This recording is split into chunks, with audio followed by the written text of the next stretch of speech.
안녕하세요. 저는 한국지질자원연구원 김홍인 책임연구원입니다. 저는 리튬계 폐부품 해치 시스템 및 유용자원회수 상용기술 개발 연구를 수행하였습니다. 쉽게 말해서 전기자동차용 리튬 2차 전지 재활용에 대한 내용이 되겠습니다. 최근에 전기자동차가 많이 보급되어 향후 폐전기 자동차의 발생이 급격히 증가될 것으로 예상하고 있습니다. 제가 말씀드릴 목차는 전기자동차의 리튬 2차 전지에 대한 개요, 그리고 리튬 2차 전지 시장 현황 및 전망, 리튬 2차 전지를 구성하는 소재 및 그리고 제조사, 리튬 2차 전지 재활용 연구 결과, 마지막으로 이러한 연구가 미치는 효과에 대해서 말씀드리도록 하겠습니다. 전기자동차는 크게 내연기관과 배터리가 함께 있는 하이브리드 자동차, 내연기관과 배터리가 함께 있으면서 배터리에 전기를 연결하여 충전할 수 있는 플러그인 하이브리드, 그리고 수소를 연료로 사용하여 만들어진 전기를 리튬이온 전지에 저장하여 사용하는 연료전지 자동차, 마지막으로 순수 전기차입니다. 일반적으로 연료전지 퓨얼셀 자동차에는 배터리가 없다고 생각하는데 공기를 흡입하고 산소와 수소의 화학 반응으로 전기와 물을 발생시키고 이러한 전기를 리튬이온 전지에 저장하고 그 전기를 사용하여 동력으로 쓰기 때문에 보시는 초록색 부분만큼의 한 60kg에서 100kg만큼의 리튬이온 전지를 포함하고 있습니다. 우리가 익히 알고 있는 현대자동차의 넥소는 약 50kg 정도의 리튬이온 전지를 탑재하고 있습니다. 현재 전 세계적으로 생산되고 있는 배터리는 세 가지 타입입니다. 첫 번째로는 일본의 파나소닉에서 생산되고 테슬라에서 채택하고 있는 18650 전지, 최근에는 21700 배터리까지 개발된 원통형 전지가 되겠고, 또 하나는 삼성 SDI에서 생산하고 있는 외장이 알루미늄 캔으로 되어 있는 사각 캔 타입, 마지막으로 SK와 LG화학에서 생산하고 있는 알루미늄 파우치 타입이 되겠습니다. 현재 세 가지 타입으로 생산되고 있는 점유율 또한 비슷하다고 할 수 있습니다. 따라서 향후 배터리 재활용 관련해서도 이러한 세 가지 타입의 배터리를 재활용할 수 있는 기술을 확보해야 하고, 이를 염두에 두고 재활용 기술을 개발해야 합니다. 지금 보여드리는 슬라이드는 국내 S&E 리서치라는 배터리 관련 동향 보고서를 발간하는 업체에서 예측한 전기자동차 판매 예측치입니다. 가장 먼저 중요한 첫 번째 드라이브는 200마일 이상의 주행거리를 확보한 전기차를 만들어야 한다였고, 두 번째 드라이브는 배터리 가격을 극복한 kWh당 150달러 정도 되는 최근 70kWh의 배터리가 생산될 경우 약 1,300만 원 정도입니다. 이를 극복해서 현재 2020년에는 전기차 판매가 약 한 70만 대 정도 판매되었다고 알려져 있습니다. 그리고 세 번째 극적인 드라이버가 걸리기 위해서는 애플, 구글과 같은 무인 자동차 신모멘텀을 갖는 자동차의 출현이 시작되어야 된다고 얘기하고 있습니다. 그래서 이것이 거의 유사하게 예측치하고 맞아지고 있는데요. 오늘 뉴스에서 애플에서 25년도에 운전대와 가속 페달이 없는 완전 자율주행차를 선보일 것이라고 블룸버그에서 발표를 했습니다. 이러한 예측은 실제보다도 과하게 예측한 면이 있으면서도 예측치와 맞아지고 있다는 얘기는 실제 예측치보다 훨씬 빠르게 성장하고 있음을 보여주고 있습니다. 또 블룸버그 에너지 파이낸스의 리포트에 따르면 2025년 이후 EV 비율이 급격히 증가하여 2038년 이후에는 약 50%를 넘어설 것으로 예상하고 있습니다. 그래서 대부분의 전기차의 성장을 급격하게 성장할 것으로 예상하고 있습니다. 보시는 그림은 국내 배터리 보급량과 누적 보급 대수를 통해서 향후 폐배터리의 발생량을 예측한 그래프입니다. 국내 전기차 배터리가 2024년에 10,000대씩 배출되고 2030년 이후에는 연간 10만 대씩 배출될 것으로 예측하고 있습니다. 이를 배터리로 환산하게 되면 약 3만 톤 정도입니다. 따라서 환경부에서는 전기차 폐배터리 재활용 체계를 마련하기 위해 전기차의 반납, 자원순환에 관한 법률, 폐기물관리법 등의 개정을 발빠르게 준비하고 있습니다. 2020년 전 세계 전기차 판매 시장을 살펴보면 테슬라에서 2020년 상반기에 모델 3로 약 14만 대 이상을 판매했으며 2020년에만 전기차가 약 70만 대 이상 판매된 것을 알 수 있습니다. 국내 전기차 시장에서도 모델 3가 가장 많이 판매하여 10,000 대 이상을 판매했으며 1위를 차지했고, 그 뒤에 코나, 니로 등의 판매가 뒤따르고 있습니다. 2021년에는 새로운 전기차 아이오닉 5, EV6 등의 신규 전기차들이 판매되어 테슬라의 점유율이 낮아지긴 했을 겁니다만, 그래도 여전히 테슬라는 높은 판매량을 유지하고 있는 것을 알 수 있습니다. 지금부터는 2차 전지 제조사의 시장 점유율을 살펴보겠습니다. 2019년 대용량 배터리 시장 점유율은 일본 파나소닉이 29%, 중국이 43% 이상, 그리고 한국이 17% 정도를 차지하고 있었습니다. 그런데 2020년 들어와서 일본은 변화가 없고 국내 기업의 생산량이 높아지면서 점유율을 되찾아와서 한중일 공이 약 30%씩 나눠 가진 것을 볼 수 있습니다. 다음 슬라이드에서도 보여지겠지만 한국과 중국의 생산 캐파의 증가세는 가파르다고 할 수 있습니다. 2차전지 소재 현황을 살펴보도록 하겠습니다. 양극재의 초기 모델은 니켈, 코발트, 망간의 비율이 약 1대 1대 1로 3원 개의 양극재를 사용하였습니다.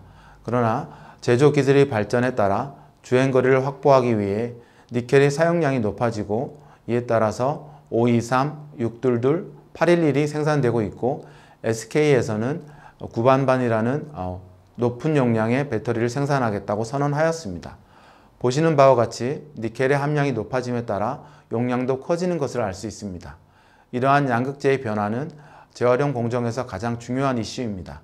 양극재 중 니켈의 함량이 높아짐에 따라 향후 용매 추출이라고 하는 핵심 공정 설계의 중요한 자료가 됩니다.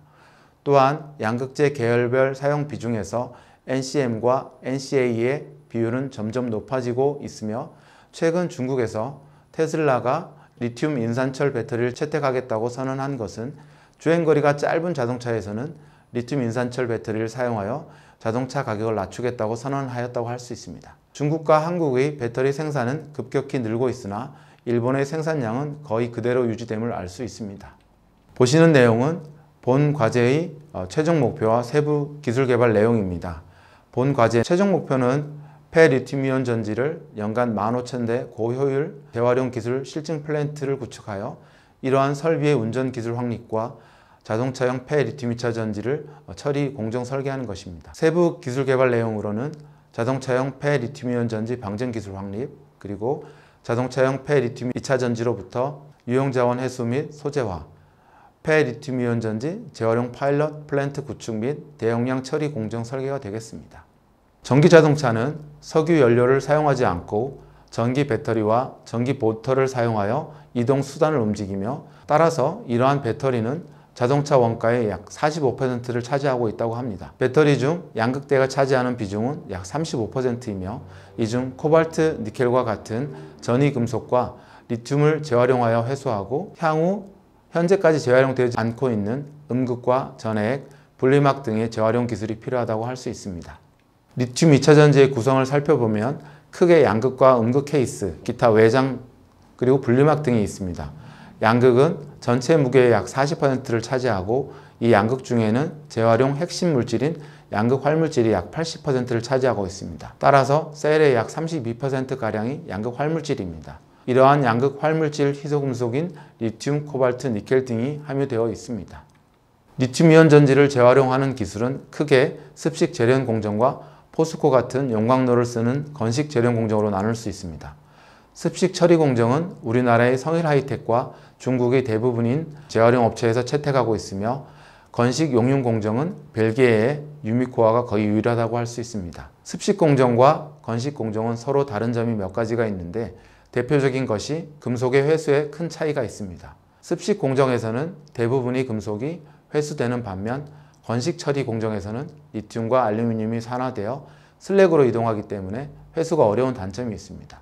그러나 건식 처리 공정의 장점으로는 전처리가 일부만 필요하여 대량을 처리할 경우 금속 생산 단가가 낮아진다는 장점이 있습니다. 전기자동차의 물리적 처리 공정을 살펴보면 먼저 이송된 배터리 팩을 방전하면서 보관하게 되고 방전이 완료되면 해체하게 되는데 현재는 수작업을 통해서 해체가 진행되고 있습니다.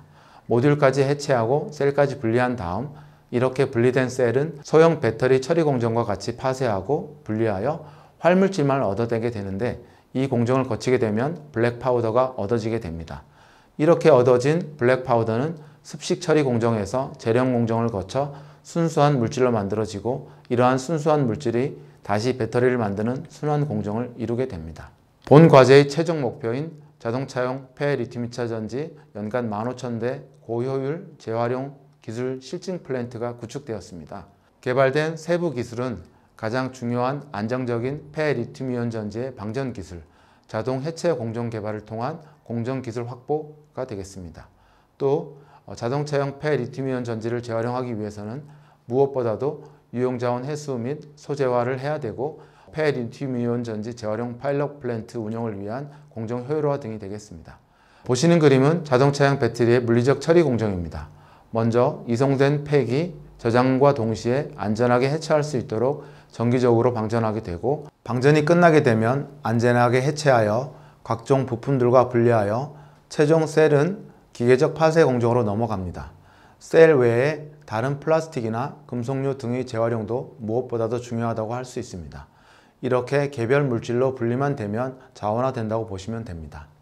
자동차용 배터리가 수작업을 통해서 해체가 진행되어 셀로 얻어지면 휴대용 배터리 처리와 같이 파쇄하고 분리하여 활물질만 얻어내게 됩니다. 이렇게 만들어진 블랙 파우더는 습식 재련 공정을 거쳐 순수한 물질로 만들어지게 됩니다. 폐리튬이온 전지의 습식 재련 공정을 간단히 말씀드리겠습니다.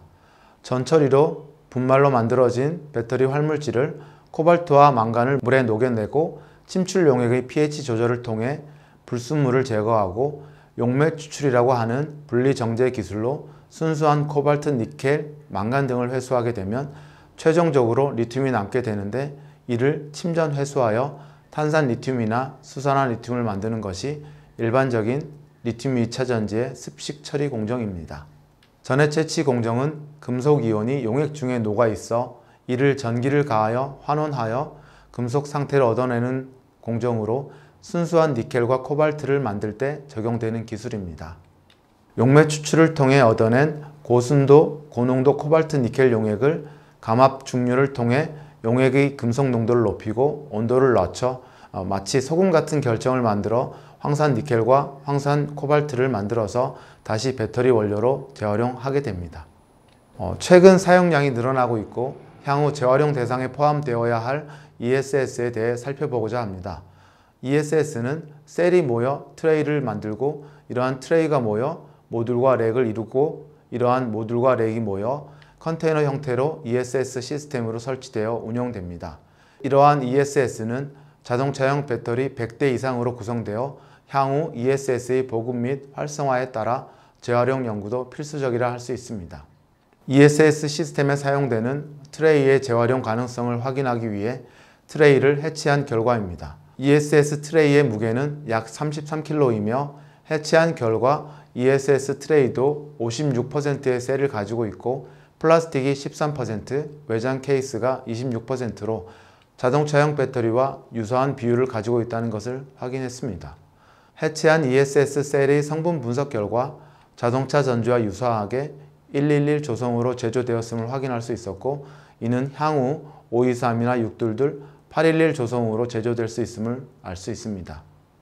저희 한국지질자원연구원과 함께 재활용 기술 개발을 통해 국내 유일하게 리튬이온 전지만을 재활용하는 회사로 성일하이텍이 있으며, 2006년부터 리튬이온 전지의 활물질을 분리하여 전처리 공장을 운영하였습니다.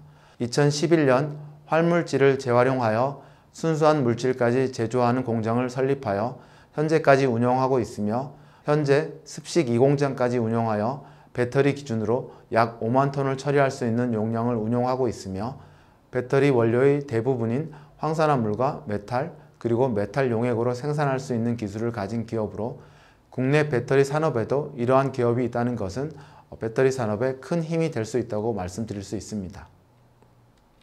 마지막으로 이러한 폐리튬이온 전지 재활용 과제를 통해 크게 기술적으로는 대용량 폐리튬 2차 전지 완전 순환형 자원순환 공정 확립으로 리튬 2차 전지 산업 성장 기반을 구축하였고, 폐리튬 2차 전지 부산물 재활용을 통한 소재화 상품화 기술 개발로 재활용 부가가치의 상승 효과를 가져왔으며, 재활용 원천 기술 및 고부가가치 소재화 기술 확보가 되었다고 말씀드릴 수 있고, 경제 산업적 측면으로는 대용량 폐리튬 2차 전지 재활용의 고부가가치 사업화를 통해 리튬 2차 전지 관련 산업의 활성화, 그리고 이러한 과제를 통해 환경적으로 향후 발생될 수 있는 폐전지, 폐기물 배출을 최소화하고 매립되는 폐기물 양을 절감하는 기술 개발이 되어 K배터리 산업의 활성화에 기여했다고 말씀드릴 수 있겠습니다. 네, 경청해 주셔서 감사합니다.